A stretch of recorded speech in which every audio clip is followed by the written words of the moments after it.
O'zingga ravo ko'rmaganni boshqaga ham ravo ko'rma. Assalomu alaykum do'stlar, yaxshimisizlar? Mana bu kasal sigir.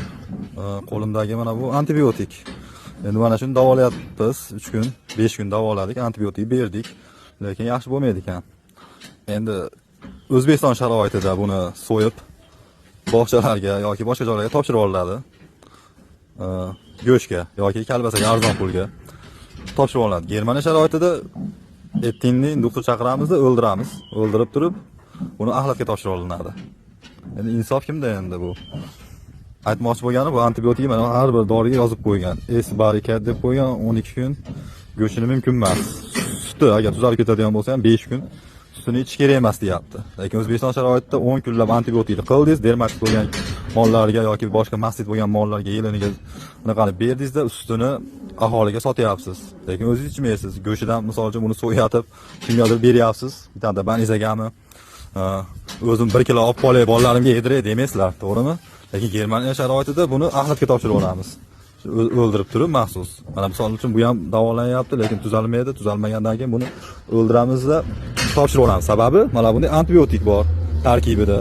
Mumkin emas. Ba'zi kuchli antibiotiklar bor, bir oyga go'shtini yeyish mumkin emas. Agar uni go'shtidan aholi, farzandlar, bolalar yeydigan bo'lsa, juda katta muammo bo'ladi, ommaviy kasallik kelib chiqadi. Agar sutini ichadigan bo'lsa, shu ommaviy kasal bo'ladi. Mana O'zbekistonda hozir eshitdim.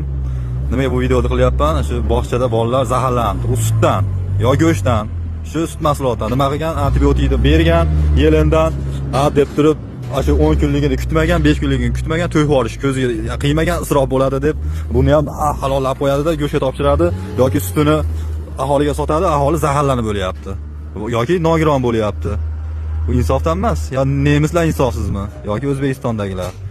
Shu narsalarga iltimos doktorlar mana bunday dori qilayotganlarida aytib qo'yinglar, sutini ichmanglar 5 kun, 10 kun.